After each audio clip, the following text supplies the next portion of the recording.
What if I told you that this children's book about grief was written by a murderer? Are you in the clouds when I look up to see you, to tell you about my day, ask about yours, and tell you that I love you? Are you at my soccer game when I scored that goal for you? I looked for you in the crowd, but you weren't there. Did you see it? Are you with me on my birthday to blow out my candles, to celebrate another year and watch me grow, teach me new things and watch me make mistakes? Are you with me on my first day of school when I'm scared, nervous, and have butterflies? Will I make friends? Will the teachers be kind?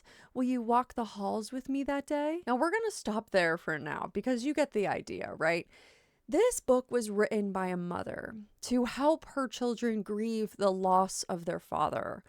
The only problem, allegedly, she put fentanyl in his drink.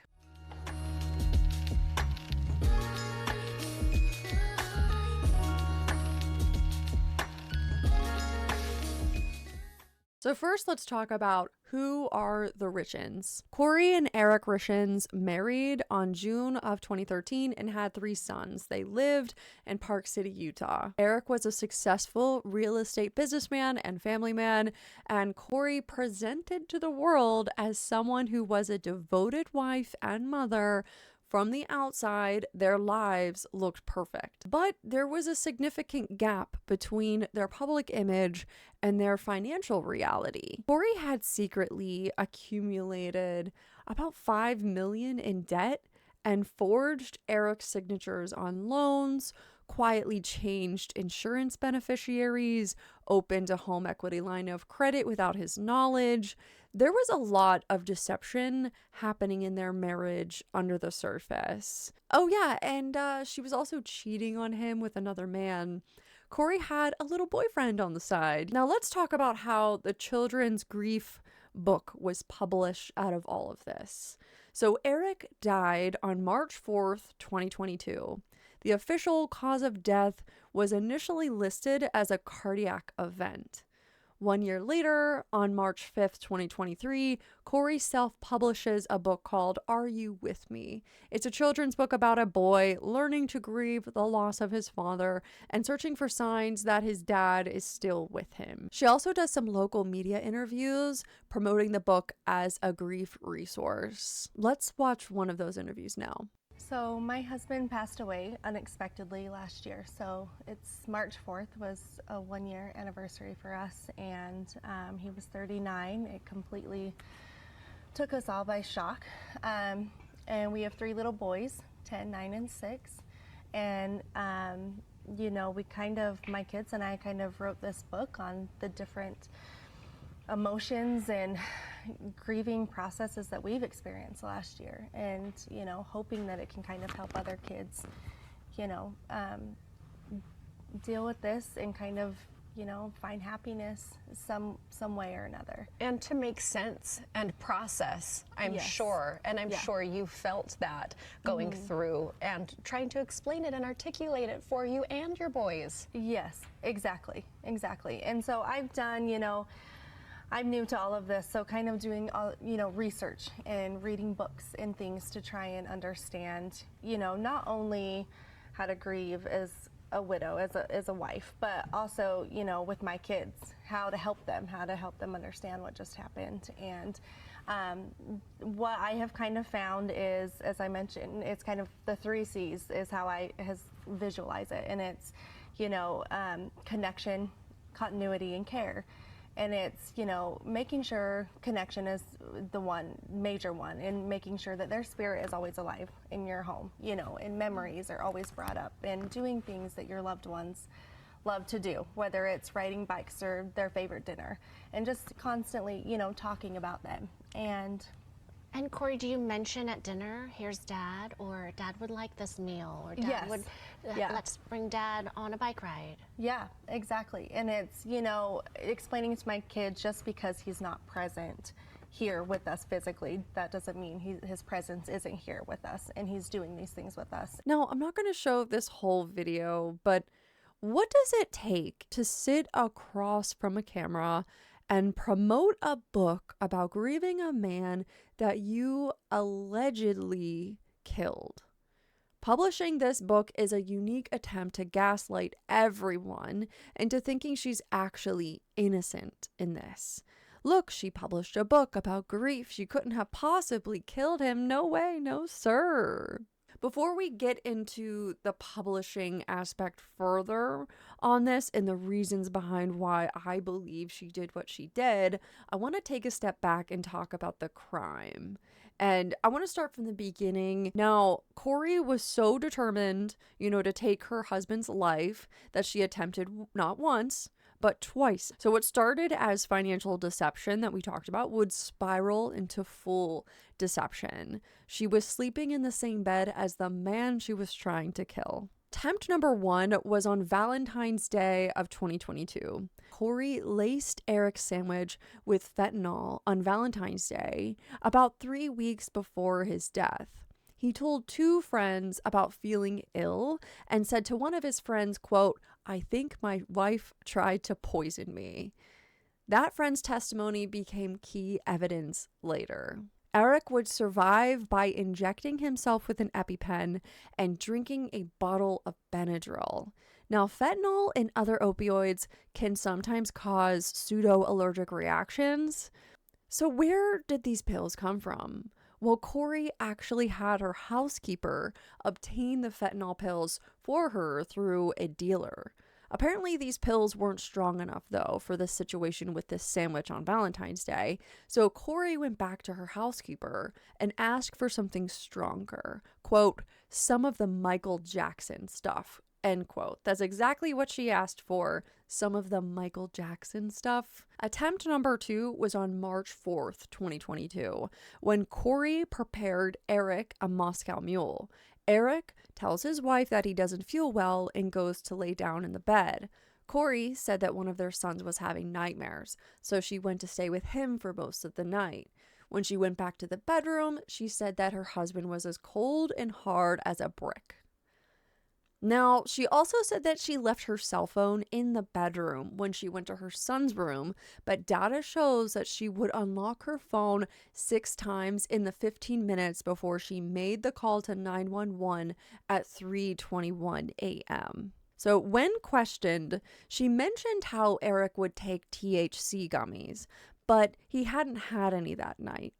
A year later, her story changed. She said that he did take gummies that night.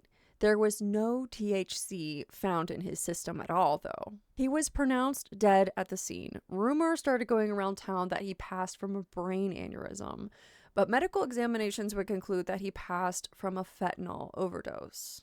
Around this time, she was also found to have Googled about how a drug overdose shows up on a death certificate. She also Googled women's prisons, prisons for the rich, life insurance payments, and how police recovered deleted cell phone data. There's a slew of things that she searched up on Google that are incredibly damning. Her defense said that she Googled all of this because she was under suspicion and she was afraid of what, she was doing her due diligence and researching all of this stuff. I call bullshit on that. But anyways, Eric's sister starts to get suspicious around this time and hires a private investigator who uncovers the insurance fraud and all the forgeries. And also, Eric's sister was familiar with the fact that Eric was telling everybody that if anything happens to me, it was my wife. So every sign was pointing at Kouri at this point, and the sister didn't want to let this go. And thank God the sister did not let this go. So let's talk about the investigation and the trial. So remember that interview earlier that I showed you? So my husband passed away unexpectedly last year. So, and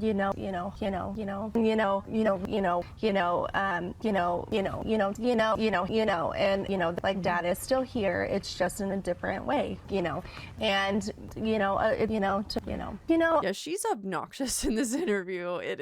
It's such an annoying interview. It's especially annoying considering that she's putting on this ruse of this grieving mother, this grieving wife after what she did. It's insane to me. It's like she's acting the whole time. It's so strange. But anyways, 1 month after that interview, she would be arrested on May 8th, 2023 with felony aggravated murder charges. The trial would begin on February 2026 and would last for 5 weeks. After the jury deliberated for about 3 hours, on March 16th, 2026, she was found guilty on all counts. And there's a lot of counts involved here. Just to say, like, this was a 5-week trial and it only took the jury 3 hours to deliberate. Sentencing is scheduled for May 13th, 2026. It's April 2026 as I make this video, so we have some time to wait until the official sentencing. Let's talk about the behavior here. What kind of person publishes a book? And I really want to focus on the publishing of the book aspect of all of this, because there's so many points to this situation that are incredibly damning, but I am particularly interested in the book side of things because that's what we talk about on this channel. So what kind of person publishes a book about grief and involves their sons in the publishing of that book intimately? I mean, the book was written allegedly for them to help them get through, the grief of losing their dad. But then she proceeds to do these interviews where she's talking extensively about grief and how to handle it and how she's helping her sons through everything and all of this bullshit. She's pretending to be a grieving mother while knowing what she did. Could you imagine doing something like that? What kind of person would you need to be to do something like that? I can't even understand in my head like what that would entail for someone mentally to do.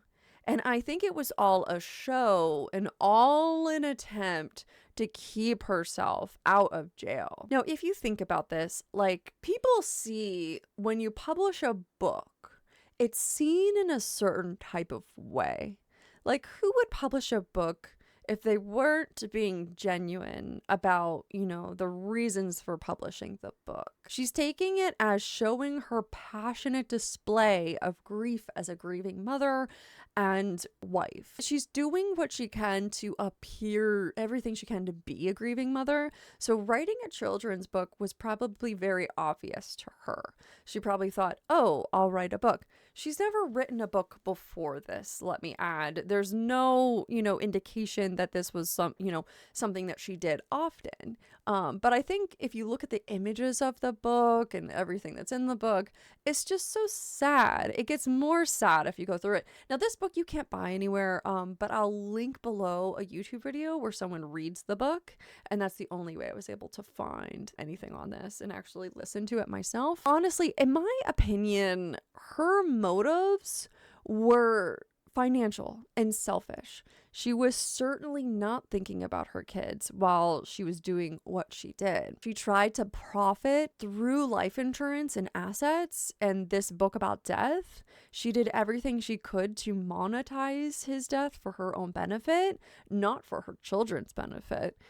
Everything was about her and making it so that she could be some rich person. I wouldn't be surprised if she was thinking about another book to write about this to try to monetize his death. But a few other key points that may also help you understand this woman's mindset after the death of her husband, that really, when I heard these key points, I was like, excuse me? She told Eric's family that she was too overcome with grief to help with the funeral arrangements. But you know what she did right after he died? Within 48 hours? She closed on the purchase of a $2 million home and hired a real estate agent. She hired an architect to create drawings of the home. She hired a lawyer to file a lawsuit on the trust. A locksmith was also hired to break into Eric's safe. And she also attempted to get Eric cremated as soon as possible. She did most of this, like I said, within 48 hours of his death. But she was too sad to help with funeral arrangements. Is that not the most suspicious thing you've ever heard? Now that you know all of that and thinking back to Eric's sister is looking at Kouri like, you are doing all of these things, but you're not helping with the funeral and the purchase of a home and the real estate agent. That is not normal behavior for someone who loses a spouse like that. In my opinion, she planned every step of this along the way, but she did it in such a stupid and haphazard way. Like, there is so much evidence she put out there. It's crazy. We're not going to go through every piece of this evidence. There's so many videos about this. It's nuts. But I want to talk about something that I find very interesting that relates to the book side of things. Because let's talk about the biggest piece of evidence, though. While she was in jail, they found a letter she wrote to her mother that became known as the Walk the Dog letter. Let's read a little bit of that letter. It says, page 1, walk the dog, in 2 exclamation points, but take vague notes so you remember. Here is what I'm thinking, but you have to talk to Ronnie. He would probably have to testify to this, but it's super short, not a lot to it. He will need to tell Sky at the meeting next week. Upon information and belief, just like they say, a year prior to Eric's death, Ronnie was over watching football one Sunday, and Eric and Ronnie were chatting about Eric's Mexico trips. Eric told Ronnie he gets pain pills and fentanyl from Mexico from the workers at the ranch. Not to get mad, because I always said that he gets high every night and won't help take care of the kids. There are pictures on my phone of Eric passed out on the floor or in the chair. Ronnie should have texts from Eric talking about getting high as well. Eric told Ronnie he keeps them in an allergy pill bottle in his work truck, so I wouldn't find them. So we're not going to read this entire letter, but I will link to this below. But just so you know, this whole letter was just a way to tell the mother, to tell her brother, like, what to say, to try to make a case that Eric was actually taking these pills on a regular basis. So when this was brought into evidence, redacted because the jury couldn't know that Kouri was in jail at the time of the trial, when it's brought into evidence, you know what she said? She said she was writing a book. She said these were just, pages of a book she was writing. This is a fiction she was writing. What? It's just insane. So you can't buy the book on Amazon anymore, but there are websites that appear to still be selling it, but you don't want to give any money to this killer. So she wrote a book, to help children understand loss.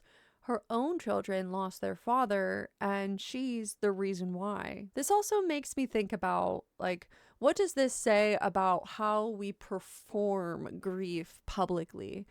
When someone performs the act of grieving, it feels very different from the real thing. It's important to note that, everybody grieves differently, though, and everybody's different with how they handle this. I feel like she wrote the book to try to show how much she was grieving. She was grasping at straws at this point to try to show how sad she was, and she couldn't have done anything. She was so sad. Look, she wrote a book about it. She was trying to do anything she could to show just how full of grief she was. And what better way than to write a children's book about losing a father? She really thought that no one would suspect her. It's absolutely insane. So sentencing again is on May 13th, 2026, which also would have been Eric Richins' birthday if he were still alive. I'll be making a YouTube short when that happens, so be sure to hang around if you're interested in that, and we can talk about all of what happens. She was convicted of aggravated murder, attempted murder, forgery, and insurance fraud. She faces 25 years to life in prison without parole. The defense attorneys are expected to appeal the verdict too. So on that note, thank you so much for sticking around to the end of this video. If you feel up to it, can you give the like button just a little high five and give the subscribe button just a little hug? It needs a little hug. Everybody needs a little hug once in a while. I appreciate you so much. I post a video every single Sunday. I also have a bunch of other videos on my channel at this point, all about crazy authors doing crazy things. So if that's your thing, definitely stick around, and we'll talk soon. Bye.